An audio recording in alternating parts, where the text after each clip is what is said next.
we're here. Are we all interested in the ethics of food production is the question that the next speakers are looking at. That whole question of, we've seen in the last few years particularly how frail the whole food and drink production system can be, particularly from an environmental perspective, from a geopolitical perspective, and all of that. And the need for ethical and sustainable practices in production is kind of centre stage, and there's a big push behind that from the UN and the EU as well. So to learn a little more about how to address those two challenges, not those challenges, through ethical food production and entrepreneurship, we have a double act now. We have two speakers. We first have Devon Butterfield, who is the Campus Operations Manager here at the BIA Innovator Campus, followed by Paula Whyte, and they're working on the same project, that's why they're together. Paula Whyte, who is a food sector specialist at Momentum Educate and Innovate in Ireland as well. So I'll hand over to Devon first.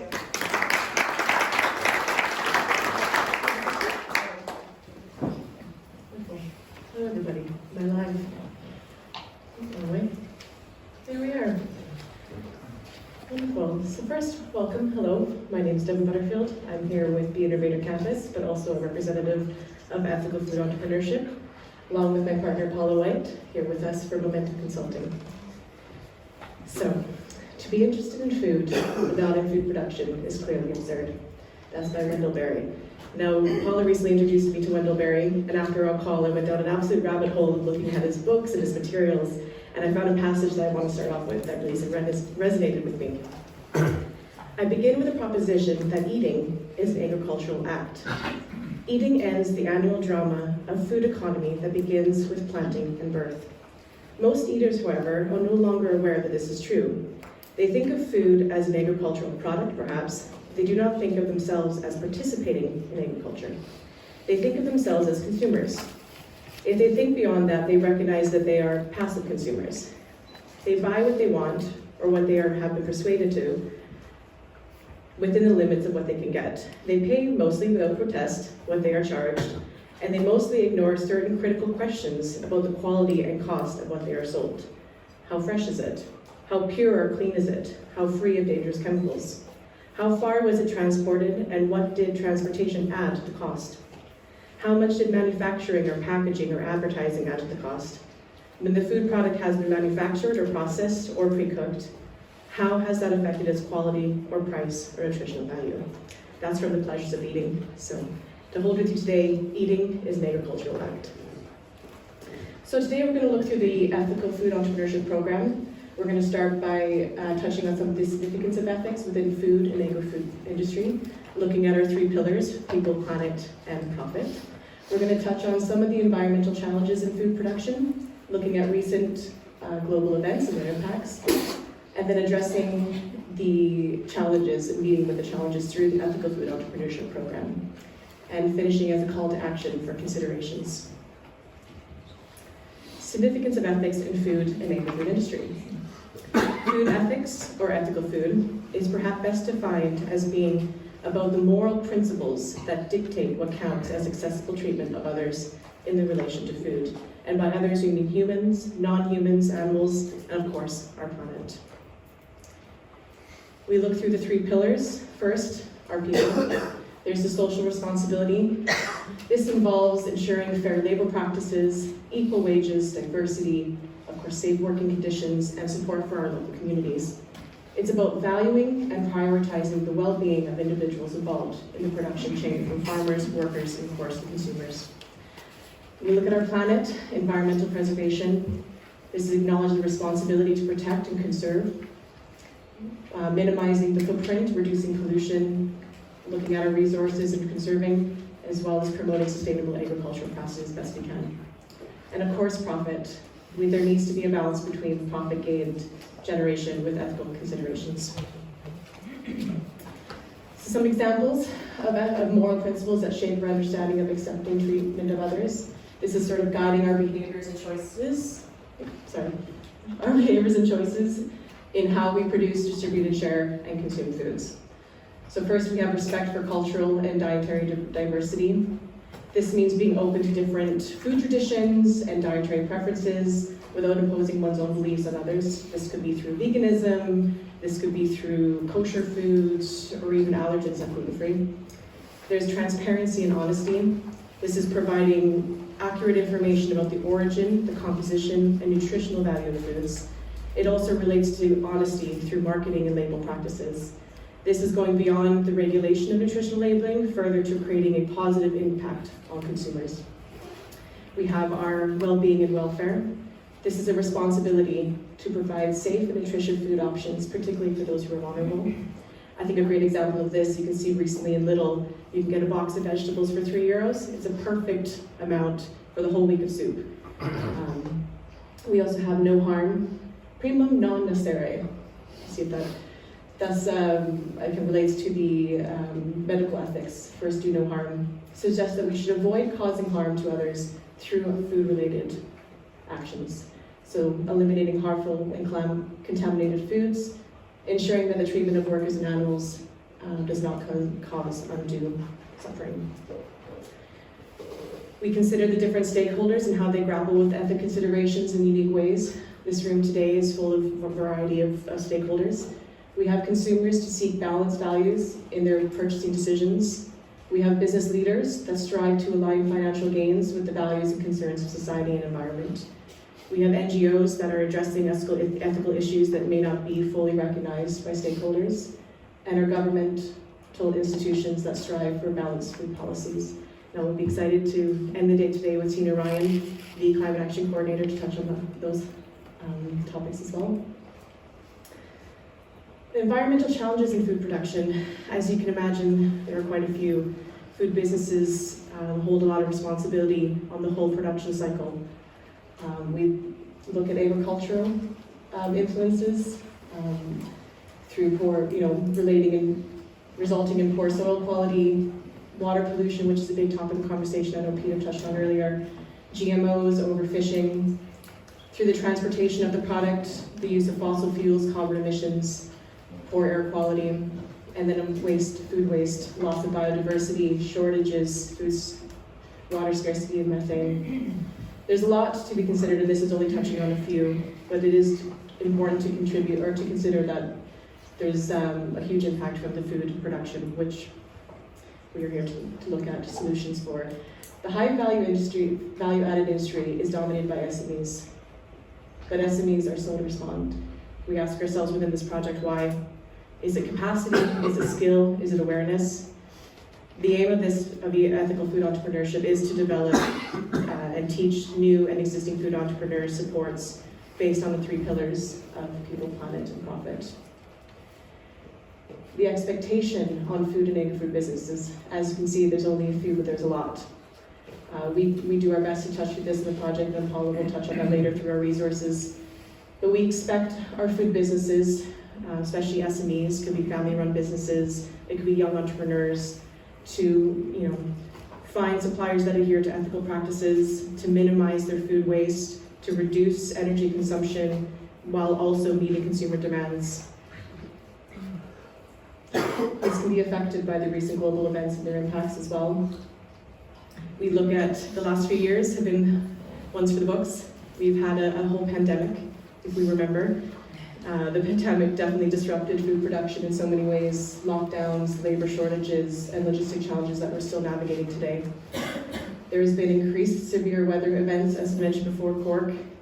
They're on our own island, but also around the world with hurricanes, droughts, and wildfires.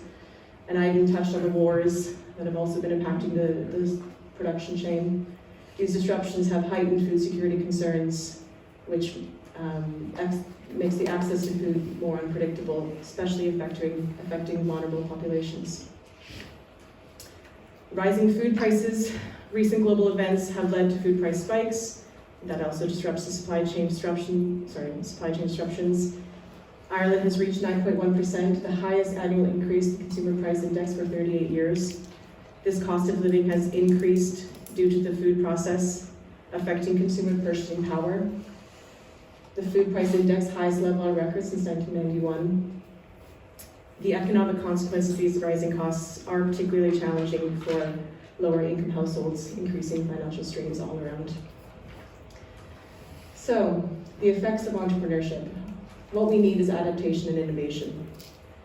It is a rapid changing global climate. Food entrepreneurs who embrace adaptability and innovation will be better positioned to succeed. There's a lot to take in, there's a lot of pressure, but we are here as well to support and guide through these challenges and to provide exciting new opportunities to grow. On that note of positivity, I'll change over to Paula here to meet with the challenges of our program. Thank you, Paula. Hi everyone. As I was introduced earlier, Paula Whyte from Momentum in Leitrim. We are partners with BIA and several others on the Ethical Food Entrepreneurship Programme. So you've heard all the bad news, and now I want to shed some positivity into it, I guess. Oh, wrong way. So the Ethical Food Entrepreneurship Programme was developed, as Devon said, with the 3 baseline pillars. Everything we set out to do was to help people, planet and profit. And we developed it, I suppose, a whole suite of resources for a few different target groups. We had our educators, we have our prospective entrepreneurs or our existing entrepreneurs. And we want to, I suppose, inspire and engage with them to make a change, however big or small it is.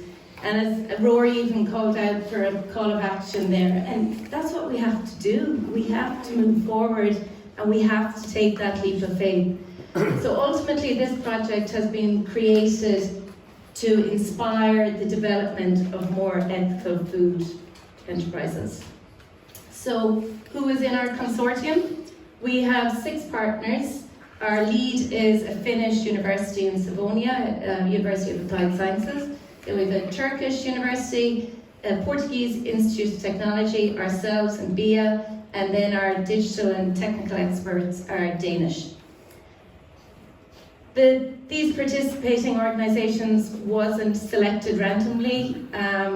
Bit of effort, thought and research went into it. We wanted to kind of have a pan-European approach, and so we wanted to get partners so that we'd be inclusive of Nordic, Mediterranean, Balkan and Western food cultures. Because the wider we spread our wings, the more, I suppose, aspects and approaches we'd be able to bring into the project. And so that gave us this kind of multidisciplinary and a powerful opportunity to bring best approaches, best practices together and create higher quality resources. So this is our first package of resources. We have our project, I suppose, split into 4. PR, you'll hear me referring to as project results. So we have 4 project PRs. The first one, we delved into, I suppose, the educator side of things and how do we help them understand ethics. Ethics is a tricky subject. It's so subjective and everyone's perception could be slightly different. So we go into the theory of ethics in our educator's guide. We offer, I suppose, insights and examples. We give them thought-provoking topics to discuss within their classrooms. And then to support that and to offer inspiration and awareness, we created a good practice compendium. So here we have 22 good practice cases, a few of them in the room, which is great. Via Sol and Enda from Loam. Ireland had really good, strong case studies. It's very hard for a company to be 100% ethical or 100% sustainable, but I suppose we were looking for those who were doing as much as they could. And we have, as I said, 22 examples in that, spanning across Europe, so we're getting the taste of what's acceptable in one country, what's been thought-provoking in another, and it's creating awareness. So this guide is relevant for several of our target groups, both the educators to offer good practice or the case study methodology in their teaching, but also to create awareness and inspiration for our learners, whether they're SME or university students. Then PR2 was the development of an entrepreneurship manual. this is really a how-to guide for our SMEs or prospective SMEs or entrepreneurs. Basically, it's an A to Z how to start a food business, but with ethical values, and that whole sustainability, health and well-being, it's kind of the underlying theme throughout. It'll be hopefully a Bible for users that they can refer to it at different stages, whether it's when they want to develop their business plan, how they go about ethical funding, so on and so forth. And then our last book is a facilitator's guide. Now this goes along with our curriculum, a 6-modular curriculum, probably the core of our project. Again, it's for all target groups. We did it in type of a journey. So we want to bring our learners on this journey of, I suppose, improvement and change and adaptability. Module 1 is all about awareness creation. So we're defining or trying to define what ethical food is, and the consequences of our choices, and whether that's as a business owner or as a consumer. Module 2 is very much linked with our PR2, our manual. So the two go hand in hand in a how to set up your business and what are the critical steps in setting up an enterprise. Module 3, we're on the Innovation Campus, ideal location to launch this, but we're exploring the world of innovation. Food business in general can't stay still. We have to be agile, and I suppose we're trying to highlight the opportunities for our 3 Ps, our people, planet and profit, via innovation. We keep our journey going, and again, Module 4 is a very practical one. It's how to, again, all our challenges that Devon discussed, they're all daunting, but we're giving a little bit of insight and I suppose signposting into where to find solutions. So whether it's ethical sourcing, your eco and health claims, ethical food packaging, distribution models, and how to use marketing to your advantage. And of course, we can't talk about ethical foods without touching on the subject of GMOs and plant-based foods. We don't say if they're right or they're wrong, because there's pros and cons for both, but we are touching on them and I suppose giving an introduction to those pros and cons. Module 5, business doesn't happen without events like this and without communicating. But again, we're focusing on the ethical thinking and empathy and I suppose how to be an ethical leader and therefore communicate with your stakeholders better. Whether it is your employees, you're building relationships with your suppliers or your distribution channels. And the power of networks, and that leads on to PR4 and events like this. But how Rory said it as well, you have to build a network, you have to start somewhere. And with our 4th result, which I'll get to in a sec, we're helping with that as well. So Module 6 then is kind of a surmise, and it's quite positive. We're looking to the future with this positive slant on how to help our 3 Ps, how to use innovation, and how to develop more sustainable and more ethical food systems. So PR4, it's all about networking. Now, all our resources are available online. They're all free. They're all easy to access for all our target groups. So whether you're an educator and you want to take some of our materials, you can take them from our PowerPoint. Nothing is PDF. You take it from our PowerPoint, use the materials you want to use, and the subjects you've covered already, that's fine. But our last result is this online sharing platform where we're going to encourage, and it's begun already, learning from each other, from educators, from students, from SMEs. I suppose we're trying to create this online network, and with other resources like podcasts, videos and stuff to help them along. So there's Padlets there, we've a closed LinkedIn group, and it's all about building the ecosystem, but the ethical ecosystem. So the relevance of the project, so we've kind of covered it already, but these were our driving forces. The rising consumer awareness, again, Rory mentioned it and Peter mentioned it. Customers are demanding lean, clean, green foods, and we're, I suppose, hoping to build a new generation of food entrepreneurs that have the upper hand and have the knowledge behind them and the skills to focus on the lean, the green and the ethical. And in doing that, we're addressing our urgent need for a balanced focus on our 3Ps in the food sector. And simultaneously, hopefully, we're tackling global issues that Devon mentioned. Business needs opportunity and needs competitiveness, and I suppose we see this as an unexplored market opportunity, and so we're giving the inside track as such to these up and coming entrepreneurs and signposting them where to go and what to look for. Before we developed this project, a lot of needs scoping and needs analysis was done, and we found that there was an enormous gap in current education, especially higher education, in specialised courses that focus on ethical and sustainable entrepreneurship. And I suppose that's where it was that gap that spurred us on to develop this, and at the same time to meet the growing need for digital teaching needs. So, like as I said, everything is available online.